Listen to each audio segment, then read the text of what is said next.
Olá, seja bem-vindo ao Alô ADM, o podcast da Unesp focado em ensinação do conhecimento de administração nas empresas. Eu sou o João Vitor Eu sou a Amanda.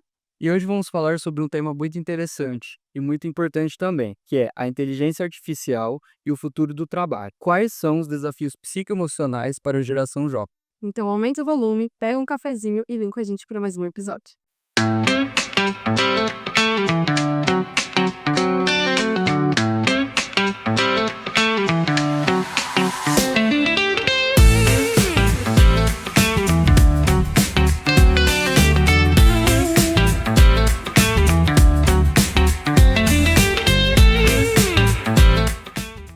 Para esse papo, recebemos Matheus Viana, da empresa Ascendero, empresa que é especializada em inteligência artificial generativa e atua com treinamentos, mentorias e soluções práticas para aplicar a IA no dia a dia do trabalho e nas organizações. Falando um pouquinho do Matheus, ele é especialista em inteligência artificial generativa e fundador da Ascendero.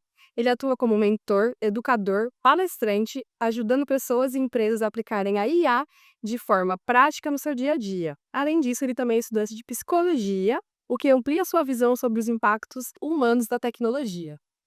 É isso mesmo. Oi, Matheus, tudo Oi, bem? tudo bom, gente? Tudo bom? Obrigado pelo convite.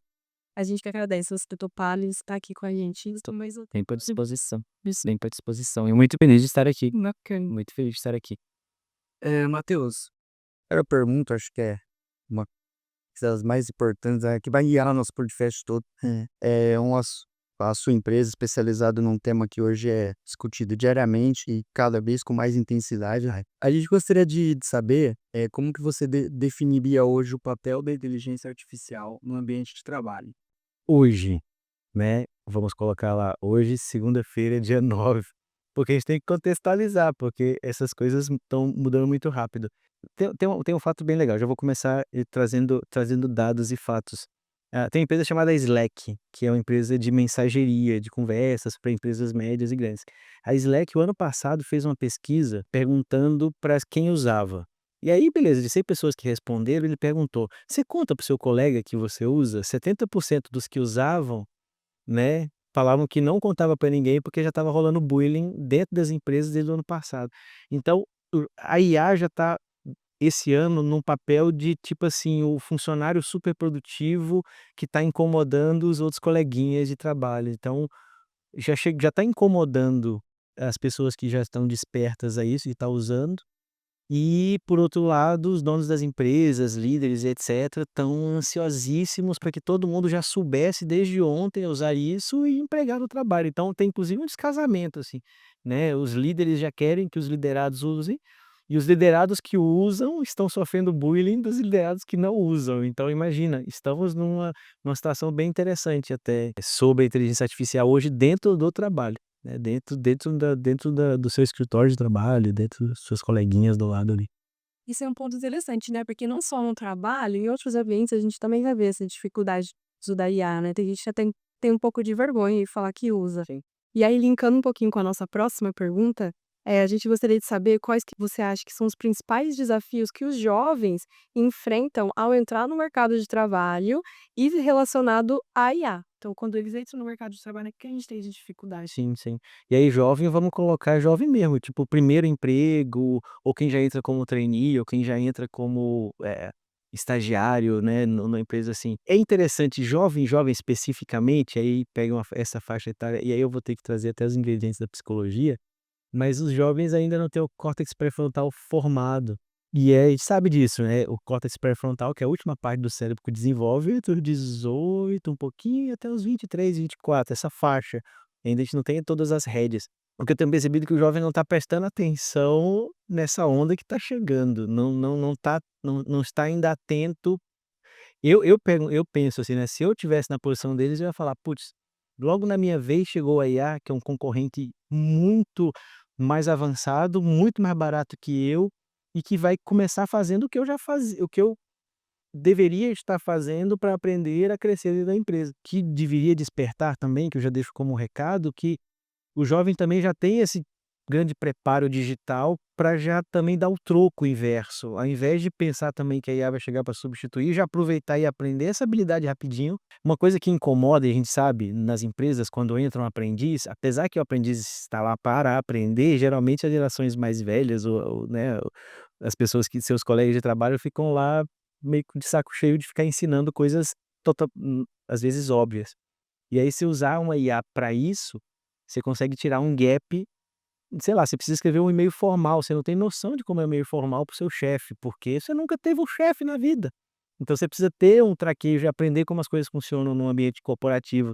E a IA consegue te ajudar perfeitamente nisso, de ficar te dando, sabe, ajudando nesses gaps. Então, acho que a ideia do jovem é ficar bastante esperto com isso, né, de usar mesmo, sei lá, na esperteza, sabe, de usar na esperteza e de ficar, sei lá, aproveitando isso de uma forma bem positiva, assim, e não imaginar porque aí tem, né, uma pesquisa legal dentro da faculdade, a gente pegou numa instituição em Ribeirão Preto, chamada Martech, de formação de jovens para o mercado de trabalho. Uma das perguntas é essa: "Você está ansioso? Que você está aí?" "Não", na maioria das respostas: "Não, não estou ansioso". Mas pra mim foi surpreendente, eu imaginava que estivessem ansiosos, mas aí entra uma outra pergunta, e aí o que eu fui percebendo é mais uma não ansiedade pelo desconhecimento. Depois que a gente começou a explicar, a gente fez essa pergunta no começo e no final, depois que a gente começou a explicar o que era IA e que de fato poderia provocar, eles ficaram um pouco mais preocupados, mais conscientes do que estava acontecendo. Então acho que talvez seja isso, a gente não tem medo porque não sabe do perigo que está vindo. Quem tem mais consciência do perigo, talvez esteja mais ansioso como isso, mais fear of missing out, esteja mais com medo de ficar de fora da brincadeira da IA. Por outro lado, assim, é muito rápido, são 2 anos de revolução muito absurda. Mas, ao mesmo tempo, ainda dá para usar muita coisa. O negócio tá rápido e galopante, mas não dá tempo de correr e segurar nisso e aprender as habilidades muito rápido, assim, é só ficar treinando, né. Até porque, Matheus, eu acredito que é uma geração que cresceu já lidando com a tecnologia, né? Desde dos seus primeiros anos de idade, ela já lidava com a tecnologia. Então, acho que talvez a ansiedade possa ser isso, de não ter um medo, por ser desconhecido, mas ter essa confiança. Ah, né? Nós somos jovens que crescemos com a tecnologia, então a gente vai dominar isso também, sem saber o tamanho do desafio, né? Eu quero trazer essa pesquisa para um contexto de vocês, por exemplo, que têm mais ou menos a mesma idade deles, mas, por exemplo, estão na academia. Têm uma percepção diferente do mundo. Eles não têm essa oportunidade, porque já estão saindo da escola e indo direto para o trabalho, ou ainda estudando e trabalhando e não sei o quê, e não tem nem perspectiva e nem plano de ir para a universidade ainda. Então são realidades diferentes. E aí tem um negócio também que me deixou e aí são informações bem legais, que isso me deixou bastante frustrado com a geração Z, que supostamente é uma geração digital e que supostamente saberia usar dominaria um computador, estaria tranquilo porque: "Não, eu sou sapo na tecnologia". Não, eu tenho percebido que coisas muito básicas, como o Google Drive, tem muita gente que nem sabe o que que é um Google Drive.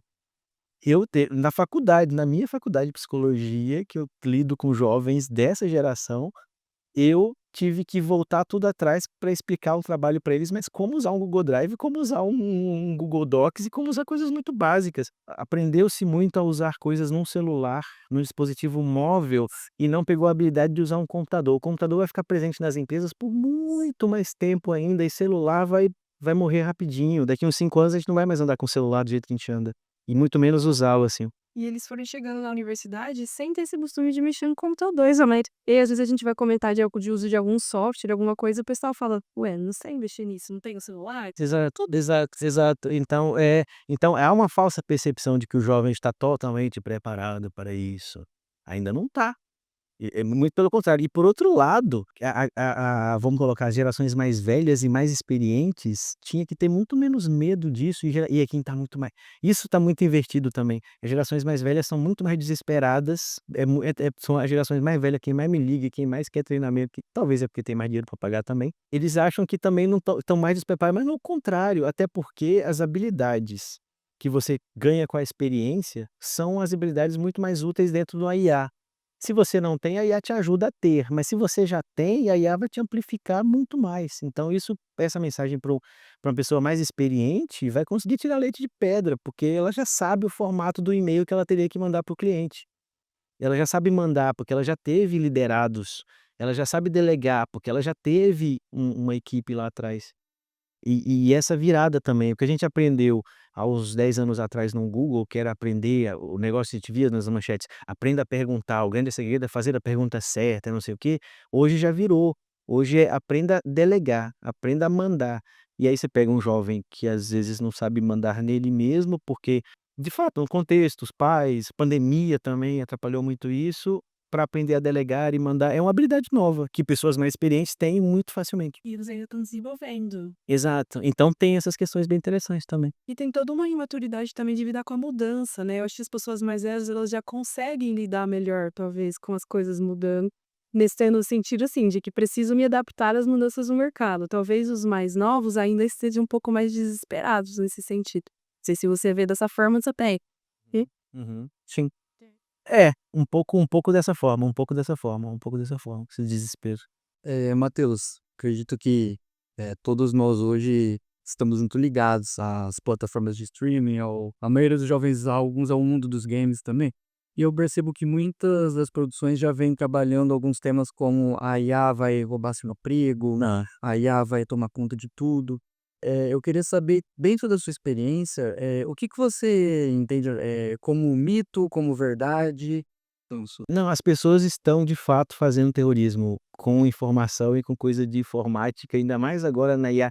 A tecnologia, sem que a gente percebesse e desse conta, ela tem um protagonismo na nossa vida. Não sei se vocês percebem disso. A gente não consegue mais fazer quase nada sem. Quando eu falo de tecnologia, é tecnologia de modo geral. É um ar-condicionado, é uma eletricidade, é uma internet, é um computador. Esse mundo que vem ali de pós-revolução industrial nos colocou muito dependente disso. Depois do computador, o mundo digital, 950 para cá, ficou muito mais dependente, então ela tem um protagonismo na nossa vida absurdo. Então se a gente não corre atrás para fazer e tudo mais, só que aí por outro lado, a gente é como se a tecnologia fosse um carro e a gente tivesse super acostumado a dirigir esse carro e não se ligou com as evoluções dos motores, não se importou com isso. E ela foi acontecendo, foi acontecendo, foi acontecendo, e agora a gente e aí chega alguém e fala: "Não, porque o carro, sabe, você não pode tomar leite com manga que faz mal". Eh, eu fico ouvindo coisas, aberrações, assim, tipo: eh, tem um jeito de você não mostrar que o ch que aquele texto foi criado com o ChatGPT, porque o ChatGPT coloca porque caracteres, invisíveis no texto. Gente, qualquer um que sabe o mínimo de microinformática sabe que todo texto digital tem caracteres invisíveis, isso é chamado Unicodes, não é uma coisa nova. Aí uma pessoa chega hoje eu recebi na semana passada umas 5 pessoas no Instagram perguntando se esse vídeo era real. Eu falei: "Não, o vídeo é real, o que ele está explicando acontece, mas não faz fundamento nenhum, porque detectar que tem Unicode num texto que saiu do ChatGPT não quer dizer que foi o ChatGPT que fez, porque um Word coloca o mesmo Unicode, qualquer coisa digital faz um texto e coloca esses marcadores". Então aí traz uma desinformação e a galera fica meio perdidona, assim, a turma tá usando muito em cima disso. E a IA, como ferramenta para desinformação, é um outro fator. A gente sai um pouco do mercado de trabalho, mas também não sai dele, porque o trabalho e a vida tá muito junto, mas Brasil tem 2 fatores importantes sobre desinformação que é bem perigosa, que a gente vai ter que lidar muito bem com isso. E aí junta todo esse bolo que também entra no trabalho, mas pensa assim, o brasileiro é o ser humano mais desconfiado, ou um dos seres humanos mais desconfiado de outro ser humano. Tem uma pesquisa que perguntou para todo mundo de várias nações: "Você confia no outro ser humano?" E aí ele foi colocando no ranking lá, você tem Dinamarca lá no top, que confia piamente no outro, e você tem Brasil lá nos últimos 5 lá, bottom list, porque é os mais desconfiados. Eu fiquei surpreso com essa. Por outro lado, estatisticamente também, o brasileiro tá no top 5, top 3 na verdade, de não saber identificar se uma informação no computador ou numa rede social é verdadeira ou falsa. E aí você junta um cara que não acredita no ser humano e acredita 100% no que está no computador. E agora você coloca uma IA que consegue fazer a carinha do Neymar, a carinha do Ronaldo, a carinha da avó, o seu rosto com a sua voz no custo muito baixo para extorquir sua avó e pegar R$ 1.000 de Pix dela. Isso vai acontecer também. E aí a gente já tá na verdade nessa virada, porque até pouco tempo atrás, olhar para as mãos era o identificador para ver se aquilo era real ou fake. Hoje o véu já faz claro, ele dá uma enganada, porque ele pega a mão e dá uma sacudidazinha assim, uma desfocada para não ficar tão claro, mas as mãos já têm a quantidade certa de dedos, ela não tá fazendo posições esdrúxulas, ela não some, não atravessa o microfone como outras mãos acontecia antes. Então assim, em 2 anos que a IA generativa brotou, as coisas estão acontecendo de um jeito muito rápido e galopante, assim. Na verdade não é está tudo muito previsto, porque quem trabalha com isso sabe dos backlogs e sabe tudo que vai vendo, porque os caras anunciam geralmente 1 ano antes. O véu 3 que saiu hoje já foi anunciado, pelo menos 6 meses atrás. Então já sabe o que vai acontecer, mas assim, é tudo muito rápido mesmo. É, e o pessoal já vinha comentando, né, das redes gerais, aí aqui ia vir surgir isso e tal, ia pesar um impacto muito grande. Mas é muito interessante que a gente estava comentando sobre a parte, né, mais psicológica, e aí acho que um ponto muito legal para a gente trazer aqui é talvez essa ligação do uso da IA com a geração aí de distúrbios psicológicos, né, nos jovens. Por exemplo, a ansiedade, a insegurança, o medo de não conseguir acompanhar o mercado. E dá pra gente falar um pouquinho sobre isso também, né, como que, a IA ela tá causando esses sentimentos que não são novos, mas que por um motivo novo tá aí estimulando algumas coisas como a ansiedade, a depressão e até o burnout, né, que é algo que a gente tá falando muito ultimamente. E aí ela talvez esteja contribuindo um pouco com isso, o que que você acha? É, isso não é nem tanto um achar, eh, ela é totalmente o inverso, assim, a IA consegue tirar uma galera do burnout, a partir do momento que a gente pensa que o burnout é quando você está totalmente estafado, porque sem muita coisa não sei o quê. E se a IA consegue te ajudar a escrever um e-mail bom e não sei o quê, você já consegue tirar de um burnout. A ansiedade do FOMO e etcétera, eu acho que a IA não provou de verdade não, eu não tô mapeando e eu agora eu tô começando a virar uma pessoa com um pensamento mais científico, porque uma pessoa universitária também, eu tô aproveitando minhas pesquisas todas e juntando eu sempre gostei dessa visão, mas então, e agora eu tenho subsídio para dizer muito assim, isso a IA de verdade não tá levando isso. Não a IA especificamente, a tecnologia como tecnologia causa um pouco de medo nas pessoas, porque você pode grosseiramente dividir as pessoas em tecnofóbicas e tecnofílicas, né. Quem gosta de tecnologia tem uma certa simpatia ou quem tem totalmente aversão pela tecnologia, que é uma camada muito pequena, é um 80-20 ali, você tem 80% das pessoas que ah, velho, vai. Não gosta, mas vai. Mas pelo menos não tem aversão e não tem medo e não é aquela pessoa que não usa Pix, não usa WhatsApp, que hoje é uma coisa inimaginável e são as tecnofóbicas. Beleza, acho que a tecnologia no geral faz isso, mas a IA especificamente as pessoas já estão percebendo porque todo mundo que está indo pra IA tá falando assim: "Qual é a dessa IA? É para fazer mais rápido? É para fazer imagem? É para fazer coisas para mim? É" tanto que já a relação que as pessoas inclusive quem faz o bullying fala que a IA vai deixar a pessoa mais burra. Que vai as pessoas vão deixar de pensar. É uma habilidade, não dá para tirar conclusão tão rápido disso. Então, assim, como vocês comentaram sobre revolução industrial, o mundo, ele tem uma sucessão de coisas que voltam e é tipo a moda, que vai voltando e vai voltando. Então, assim, o movimento que está acontecendo hoje contra a IA, e acontece com todas as tecnologias, é como você pode pegar o movimento ludista da primeira revolução industrial de 1700. Você pode pegar a mesma sabotagem que eles faziam de colocar o tamanquinho, é o que a gente está fazendo hoje com a tecnologia. "Não, não usa o ChatGPT não, que vai te deixar burro". É um movimento ludista, é uma forma de tentar parar uma tecnologia ou fazer que a pessoa não adote uma tecnologia, porque você tá com vergonha e tá com medo e não entende, aí você não quer que o coleguinha faça. E é interessante que liga com 2 coisas que a gente já conversou hoje, né, a questão de mitos, então não é necessariamente a IA que está causando todos esses Tipo, pontos a mais tecnologia globalmente falando. O mercado de trabalho por si só está cada vez mais complicado, para quem está ingressando, talvez por falta de experiência, como vai citado, né, o jovem está como um aprendiz, né, não tem uma experiência antes, está começando agora. O jovem tendo essa visão da IA, você acha que ele pode começar a se sentir substituível, não valorizado, e como que ele pode evitar essa sensação? Por enquanto a gente ainda tem bastante acho que ainda tem mais uma década ainda antes de ter uma movimentação, mas muito de, assim, de tipo, desiste daquele emprego, desiste daquele futuro, porque você não vai ter ainda, porque ainda tem uma grande definição, assim. E as empresas ainda não têm tanta maturidade, e a gente sabe, tipo, é super claro, ainda mais no contexto que a gente tem, Beleza, a não ser que você queira ir para uma grande multinacional e ainda assim as empresas grandes são tão difíceis de mover que elas demoram muito mais para tomar decisão e para fazer de fato uma substituição. E por outro lado, empresas médias e pequenas também não têm nem maturidade para ter, às vezes, um ERP, quiçá substituir uma pessoa por uma IA. Então isso ainda está no controle. Esse tipo de mobilidade, fala-se muito em mobilidade, beleza, vai tirar um cara, acho que a IA vai tirar muito subemprego e vai funcionar bem nessa parte de tirar um subempregos. Mas, volto a dizer, a pessoa tem que ter o mínimo de curiosidade para experimentar essas ferramentas e começar a fazer isso desde ontem, assim, não esperar para fazer um treinamento de IA para baixar o chat ChatGPT, porque nunca na história da tecnologia e dos computadores de 950 para cá, que a gente tem uma tecnologia tão democrática que basta instalar no celular que você tem tudo ali, de graça, você tem muita coisa. As ferramentas de IA, quase todas elas são assim. Então, assim, não tem o porquê não experimentar e esse: "Ah, eu não sei usar", é tudo autoexplicativo, porque é tudo um modelo de linguagem a base desses caras do ChatGPT. Então, se você entrar no ChatGPT sem saber como usar e falar: "Oi, como eu uso você?", ele te ensina perfeitamente.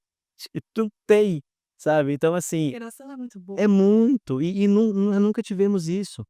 Era tudo muito difícil, pra você aprender a usar um Excel, nossa senhora, tinha que fazer microlinks, tinha que fazer Hamilton, tinha que fazer não sei o quê, tinha que agora buscar vídeos no YouTube. Agora, de verdade, o hard skill vai cair por terra. Quer aprender, e é isso, é uma grande vantagem, você entrou lá como estagiário, você é espertinho com o ChatGPT, e aí seu chefe quer dar uma carteirada e fala: "Tó, faz isso aqui no Excel", porque ele supostamente acha que você sabe, você fala: "Eita, eu não sei nada do Excel". Abre o ChatGPT, tira uma foto da tela e manda o print e fala: "Me ajuda aqui amigão a fazer isso". Ele ajuda perfeitamente, na versão gratuita. Então acho que é essa percepção que tem que ter, assim, sabe. Quer ser esperto? Vamos fazer esperto com a IA. E é interessante que é muito questão de perspectiva, né, você pode olhar a IA como uma forma de tirar empregos e enfim, mas você pode olhar como também isso pode me contribuir muito. E aí quando a gente está falando de pessoas que são um pouco mais inexperientes ali no início do seu trabalho, a gente tem muitas dúvidas. Tem. E às vezes você não consegue ter uma pessoa do seu lado sempre para te auxiliar, para te né, às vezes também. E o ChatGPT ele começa a ter, por exemplo, essa função de dar um auxílio e Tem suporte. Tem tem um fato bem interessante, e isso é novo, uma informação do Sam Altman, que é o CEO da OpenAI, que quem faz o ChatGPT, e eles conseguiram perceber que a geração Z está usando o ChatGPT como um coach de vida, para ensinar como a vida funciona. E até Quem como psicólogo. o psicólogo é um papel, é um parêntese que a gente vai falar daqui a pouco. Nem é tão é divertidíssimo de falar, mas o coach de vida, se a gente pensar também, vamos tirar a IA dessa equação. As gerações mais velhas têm o papel de ensinar para gerações mais novas como o mundo funciona. Quando você é estagiário que você entra numa empresa, mesmo que pode ter toda a reclamação de não ter paciência com o estagiário, mas a função do estagiário é ser aprendiz. É quase que ser uma tábula rasa no emprego. E aí, o mundo tá tão, entendeu, esse negócio de: "Ah, pô, as pessoas não vão ter paciência para explicar para o estagiário", não tem que ter essa, se a pessoa é estagiário e é aprendiz, quem está lá que é mais velho tem quase que obrigação de ensinar o mundo, mas o mundo tá tão rápido, você pega lá a sociedade do cansaço, esses burnout, não sei o quê, a pessoa não tem tempo nem para elas, quiçá para ensinar para alguém. E aí entra a crítica, né, as gerações mais velhas estão falhando em não conseguir explicar para gerações mais novas como o mundo funciona. E aí, como alguém vai precisar fazer isso, os jovens já estão recorrendo ao ChatGPT para entender coisas, tipo, como eu faço um café, porque ele me pediu na empresa como fazer café, mas nem me explicou como faz café. Coisas desde nesse sentido, sabe, assim, de aprender Zero, né, que nem você comentou. exatamente, exatamente, absurdo, sabe, tudo, tudo, tudo, e a galera tá usando isso para lá. É uma parte boa, é uma parte ruim, é comportamento. Eu acho que, sei lá, quem olha o mundo de uma perspectiva mais, né, assim, a gente tem que entender que é um comportamento e a gente tem que ver para onde que tá indo, aquela discussão que a gente teve, né, pré pré-podcast ali falando sobre os aplicativos de relacionamento. É comportamento, mais do que um aplicativo, mais do que a IA, mais do que não sei o quê, é o comportamento humano e a gente tem que ficar mais de olho para saber onde é que estão indo as coisas, né. Até porque nós estudantes, tá, com bastante matéria, de adquirir muito conhecimento dentro da faculdade, mas muitos dos conhecimentos nós só vamos adquirir na prática. Exato, aqui muito teórico, né, na prática é outra coisa. Exatamente, exatamente.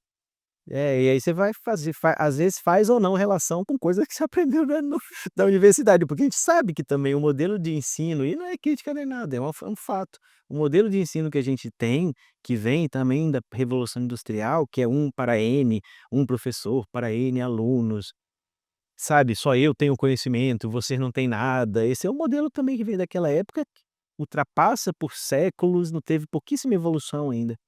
E aprende muito mais coisas teóricas, que aí depois você tem que ralar para tentar fazer a relação disso na prática, ou ver que às vezes na prática a realidade é bem diferente, tem pouquíssima coisa que vai ter aplicação.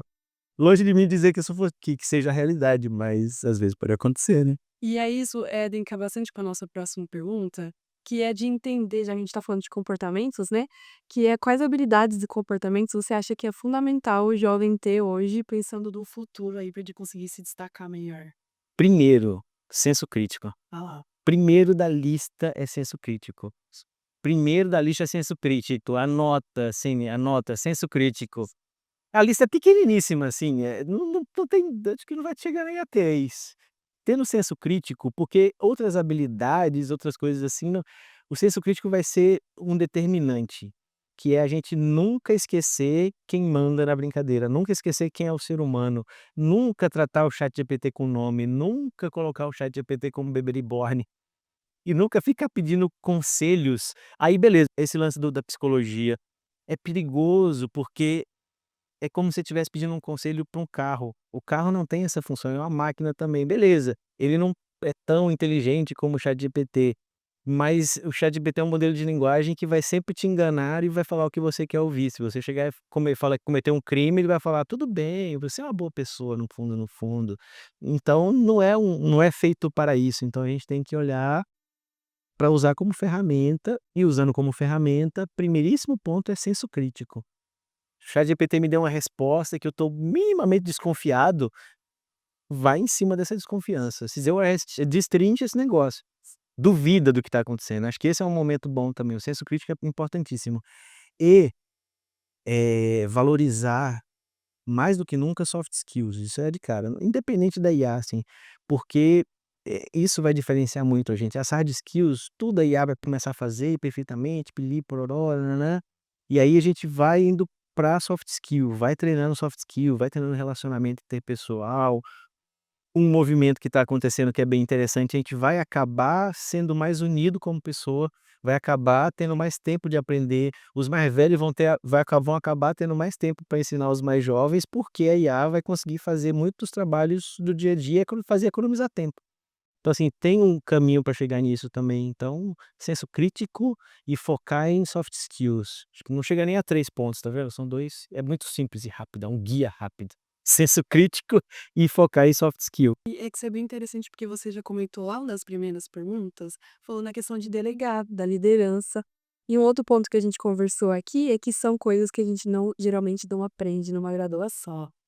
E aí isso é muito interessante, porque você falou 2 coisas, senso crítico e soft skills, que são coisas que geralmente a gente não aprende no comum ali na nossa graduação e tal, e é algo que o mercado já valoriza muito.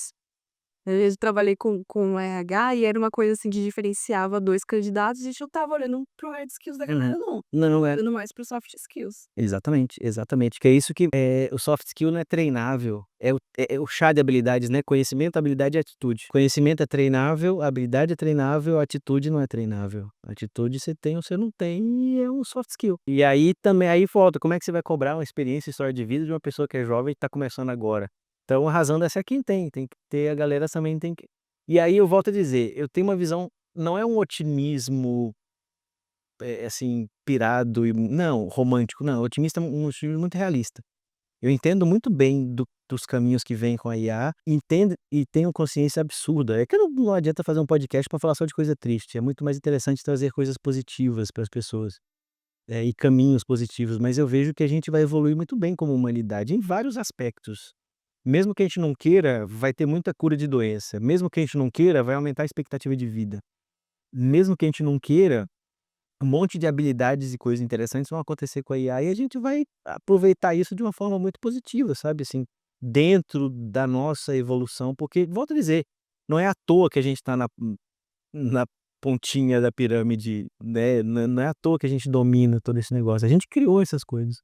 Até porque, quando a gente analisa um contexto histórico, a humanidade ela sempre teve grandes avanços após, grandes desastres. Exato. E a gente, com certeza, analisa já como um desastre, né, como algo bom, então espera-se também avanços e progresso. Exatamente, exatamente. Junto dela estão vindo, por exemplo, tem uma coisa que a gente não olha muito, a genética artificial, que é a saúde artificial. Isso está acontecendo muito paralelo, mas a gente não olha para isso. Está dando uma evolução absurda no entendimento, assim. O ano passado a gente descobriu, funções de fígado e de rim que até então a gente não sabia. Claro, o cérebro, por exemplo, humano, a gente sabe muito pouco.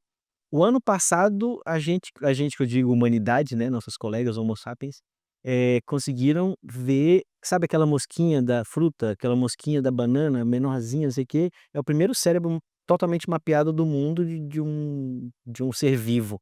O nosso cérebro tem quase nada de mapeamento, mas a partir desse da mosca, já conseguiu emular e criar modelos e já está conseguindo ter muito mais entendimento do nosso cérebro. É muito, muito interessante esse negócio, que a gente vai conseguir entender e compreender sobre nós mesmos para conseguir evoluir. E aí, até de uma forma prática, pensando aí no desenvolvimento em questão de saúde pós-desastre, a gente tem tecnologias sendo criadas, por exemplo, pode com o Covid, para poder fazer diagnóstico, né, de quem tinha. O Covid foi uma virada de chave, assim, para nós como humanidade. A digitalização de muitas coisas foi muito rápida, a gente percebeu, né, tipo, sei lá, para fazer uma CNH antes de Covid era uma trabalheira, hoje você consegue fazer tudo no aplicativo, várias coisas e a gente como ser humano, a gente tem a mania de olhar só para o agora, e esquecer muito, ainda mais quando é um sofrimento, coisa que a gente sofre, como pandemia, a gente naturalmente a gente esquece, porque a gente já passou por várias outras pandemias. Não sei se vocês tiveram curiosidade, na época da pandemia eu fui inventar de ler A Peste, do Albert Camus, que fala sobre a peste negra, e fui ler sobre um monte de livros sobre outras pandemias e etcétera. E falei: "Você Matheus, você é maluco? Você tá ao invés de ficar tranquilo, você tá indo atrás". Eu falei: "Não, gente, eu tenho que entender como que nós já lidamos com isso, porque é mais do mesmo. Só mudou o vírus agora, só mudou ficar mais moderno agora". A vantagem é que a gente tem o EAD agora para fazer para não parar de estudar, pode continuar estudando. Então a gente tem coisas aí, e aí todo mundo saiu correndo. O cara que tinha uma empresa que não tinha um delivery, teve que fazer isso de pra ontem. Então é uma certa digitalização, Sim. sabe. O termo digitalização nunca teve tanta em voga, porque a gente está no momento de pegar tudo que a gente tem ainda de papel e de não sei o quê, e jogar para dentro dos computadores, porque pra ontem, a gente não cada dia mais vai ser inimaginável usar papel, por vários motivos, por vários motivos. Isso, Nick, que você falou do Pix, por exemplo, né? Hoje as pessoas falam pagamento em dinheiro com Fica, e é uma coisa tão nova, mas e aí entra a tecnologia. Há uma piada de quem trabalha com tecnologia que fala que toda tecnologia, quando ela está consolidada, a gente esquece dela. Por isso que hoje a gente ainda tem vergonha de falar do ChatGPT, mas ninguém tem vergonha de dizer que não sabe, gramática, e depois que escreve um texto no Word aperta F5 ou F6 lá para fazer correção ortográfica. Você precisava saber correção ortográfica? Ser obrigado a saber? Não. E por que com a IA a gente precisa falar que usou o ChatGPT para fazer isso? Porque ainda as pessoas têm vergonha e ainda fazem bullying com quem usa. Mas isso vai mudar muito rápido, assim. Em 2 anos de IA generativa, nós já vocês lembram que isso é uma coisa que vocês aprenderam certamente na faculdade, que é a curva S de adoção. Então, assim, a curva da S de adoção, você chegou lá nos 50%, ela vai ser uma curva ascendente. A adoção mundial da IA generativa já está em 42%. A adoção brasileira está em 53%, já ultrapassou a linha média.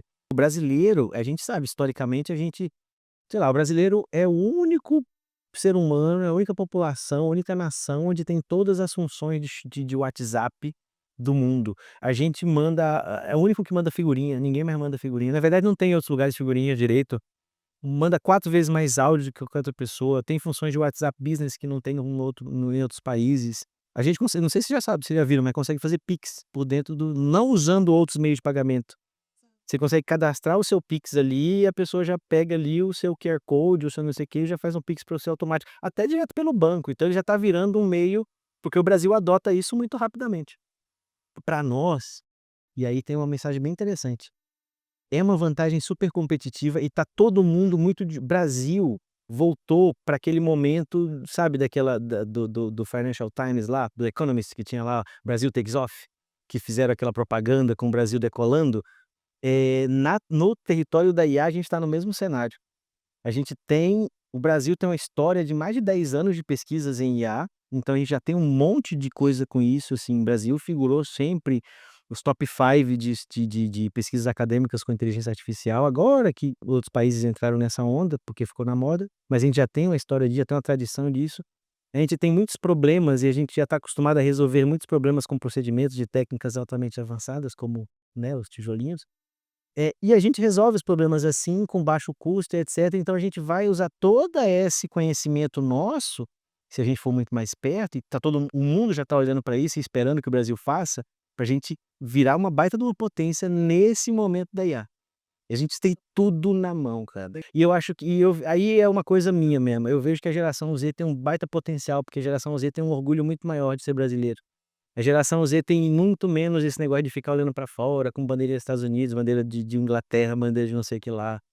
A geração Z é muito mais ufanista, sabe, valoriza muito mais o Brasil, tem muito menos síndrome de vira-lata do que gerações mais antigas, assim, que era muito mais, né. Eu acho que o mundo deu uma viradinha e a gente tá muito mais orgulhoso do que a gente é, valorizando mais raízes afro, raízes, matrizes, de povos originários e etcétera. Isso é um baita de um valor que a gente consegue de verdade, assim, a gente vai ver esse episódio daqui a alguns anos e a gente vai ver que estava escrito, que eu já estava falando, que a gente vai dar uma volta grande por cima, assim, sabe. Como que você entende que os jovens podem desenvolver, inteligência emocional e resiliência, visto essas tamanhas mudanças? Aí não é nada tecnológico, aí é interação com outras pessoas. Aí é baixar aquele aplicativo que a gente falou, não sei se a gente pode colocar aqui, mas aquela função nova e sair para encontrar com gente nova e fazer essa é uma questão que aí volta que de verdade não é nada tecnológico, mas é uma função que a IA vai ajudar, volto a dizer, porque vai nos deixar ter mais tempo de contemplar, de ficar não sei se vocês estão acompanhando, a Vivo está com 2 propagandas interessantes sobre isso, a Vivo de celular. As 2 com a Denise Fraga, eles não falam nada sobre celular, não falam nada sobre produto, não falam nada sobre nada. Inclusive eles falam mal de celular. Ele fala que a gente tem que parar de mexer com tela, que a gente tem que aprender a contemplar o mundo, etcétera. Esse é um movimento que está acontecendo e a tecnologia vai contribuir para que isso aconteça. Mas para ter essas habilidades socioemocionais e etcétera, que você falou, é interagindo com outras pessoas. Tipo, a IA não vai te ajudar muito nisso. A IA vai ser para suas hard skills. E aí você vai ter tempo de praticar soft skills, porque soft skill é prática com o ser humano, é muito mais prática social, a gente sabe disso. É muito mais troca, é muito mais empatia, aprender a entender o outro, ouvir o outro, compreender e respeitar o outro, respeitar divergências e etcétera, então, isso aí é totalmente humano, totalmente carne, totalmente o sentimento, que aí não é tecnologia.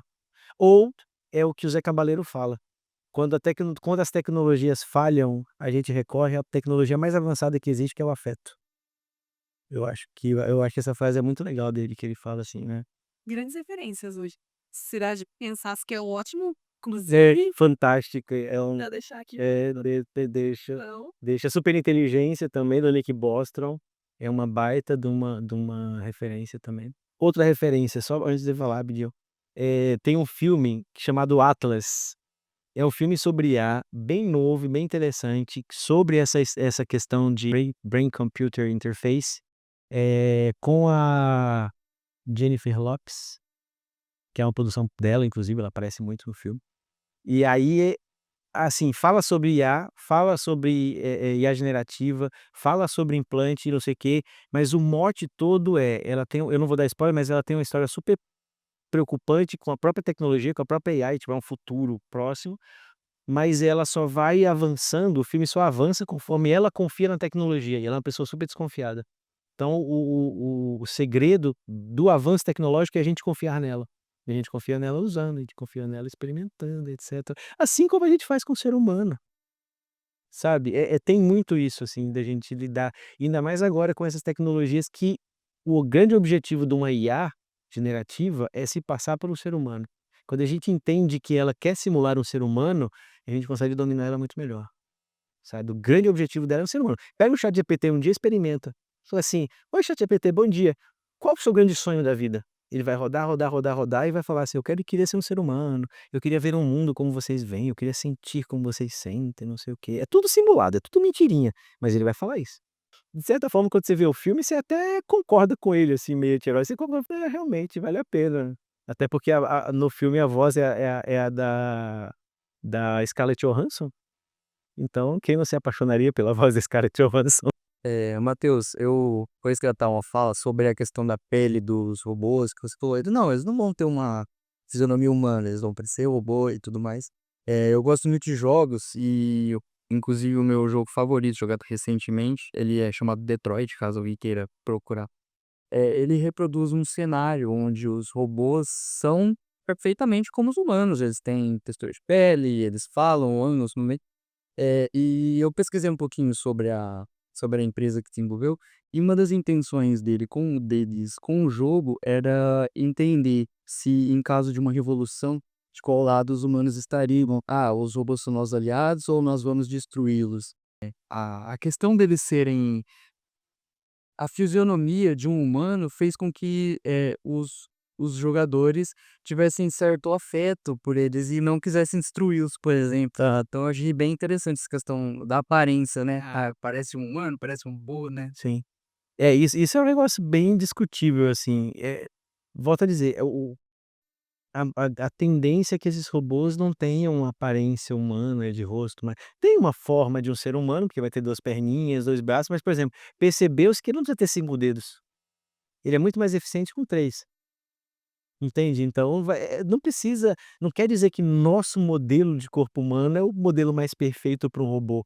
O robô não precisa ter do mesmo jeito que a gente tem, então o robô pode ter outra forma, não precisa ter a mesma altura, pode ser mais baixinho, ele pode ter mais flexível, etc, não precisa ter o mesmo, inclusive a limitação de flexibilidade que a gente tem, ele pode ser muito mais evoluído. Mas aí entra um negócio, o Dawson falou de homens-máquinas, que lembra também o ludista e etc.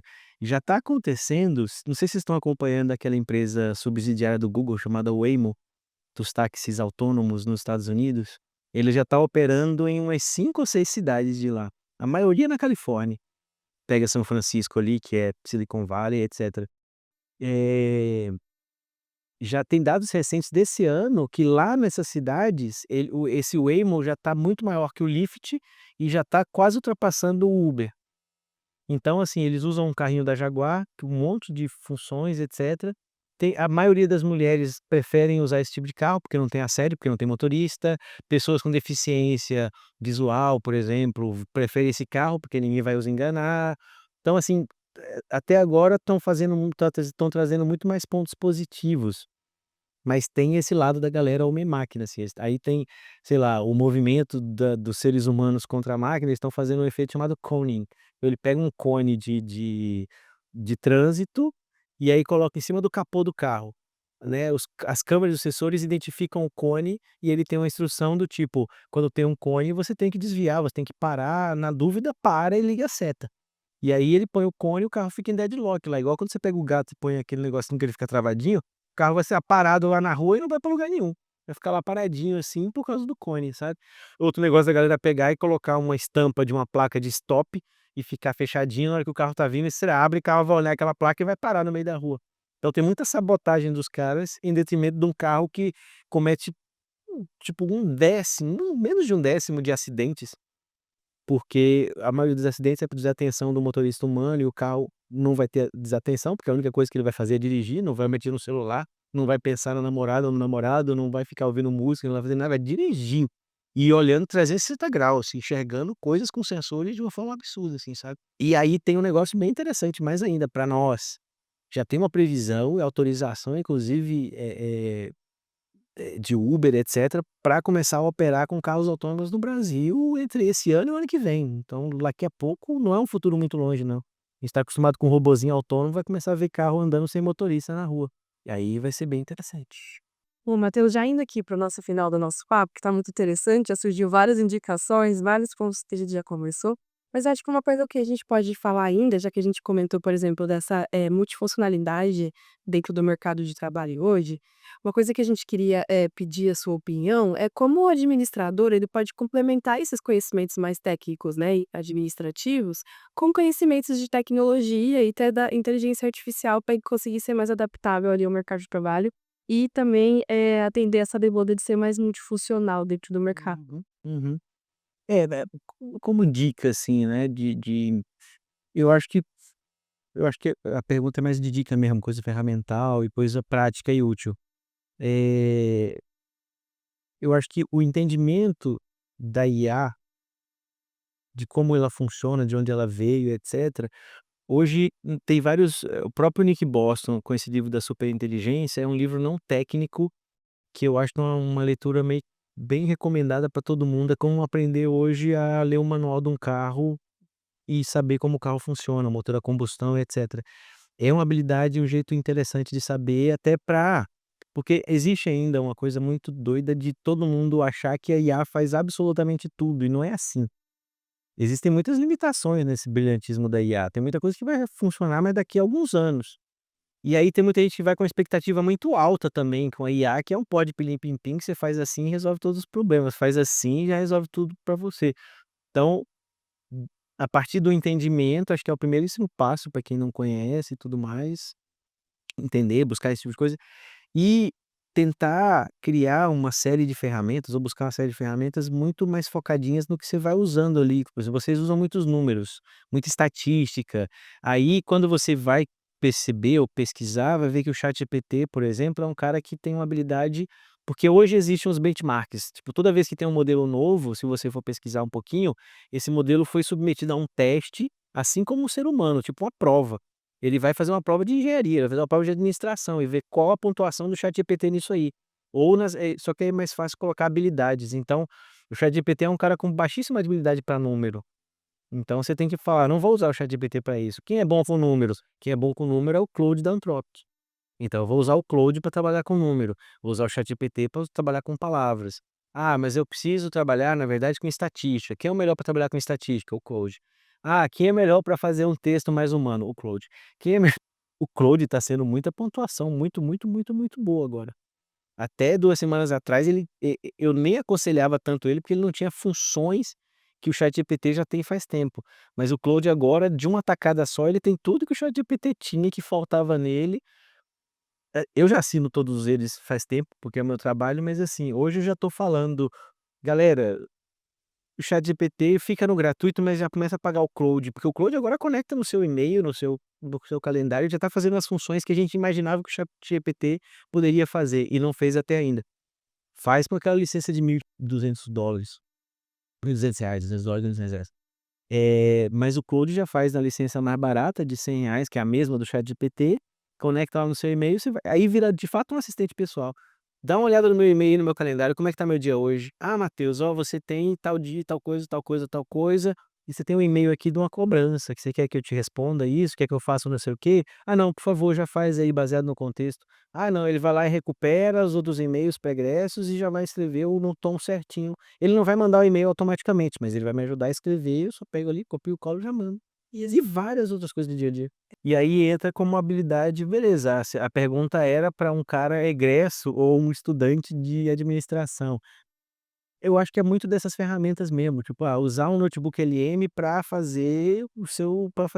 virar o seu tutor naquela matéria, naquela disciplina. Usar, um SciSpace para fazer pesquisas e revisões bibliográficas. Usar o ChatGPT para planejar e tirar dúvidas sobre pegar uma orientação acadêmica. Ou usar humanos para fazer o trabalho inteiro. Que é proibido falar, mas você pode usar humanos é uma ferramenta que é hoje o estado da arte na IA. Foi lançado em março, 6 de março desse ano, foi quando a gente entrou no step de ter uma IA autônoma. Humanos é uma ferramenta que você dá uma tarefa para ele, que você não teria coragem de dar para um estagiário, de tão monkey job que é o negócio, sabe. Do tipo assim, eu preciso que você entre e descubra todas as padarias que existem em Jaboticabal, e crie uma planilha com o nome da padaria, endereço da padaria, telefone da padaria, não sei o que, parará. Seria chato até para um estagiário fazer, sabe, um negócio sacanagem, né? Muito maçante. Você pega para humanos, atribui para ele vai navegar na internet e fazer tudo como ser humano. Ele resolve CAPTCHA, ele preenche formulário, ele acessa sites, ele faz tudo para você, acessa redes sociais e um custo irrisório. Na verdade, hoje você nem paga porque você usa todo mundo de graça. Fica mandando convite para cima e para baixo. E ele, de verdade, nós fizemos no dia da semana do marketing aqui. E aí nós fizemos de fato uma pesquisa, isso foi muito divertido. Na quente, no meio da palestra, a gente pe pegou lá uma questão que era, fazer essa pergunta dos jovens e avaliar nos trabalhos, nas funções, quais eram as funções mais arriscadas, médio arriscadas e pouco arriscadas. Ele fez uma pesquisa inclusive com o OIT, com a Organização Internacional do Trabalho, trouxe coisas relevantíssimas e fez um trabalho em ABNT formatadinho com 30 páginas. Assim, muito doido. Humanos, você dá lá a tarefa. E aí, humanos é isso, é delegar. Você tem que aprender a delegar. Eu quero que você faça isso desse jeito, com essa função, levando em consideração isso, como se fosse mandar outra pessoa fazer. Preciosista, detalhista. E você não poderia também pedir para outra pessoa ser tão detalhista como você. Não, muda mais milímetros para cá. Para ele, você manda fazer, ele vai fazer perfeitinho. Tipo, absurdamente perfeito. Bom, pessoal, nosso episódio foi muito rico, deu pra gente abordar muitas temáticas, até várias indicações. Espero que vocês tenham aproveitado bastante.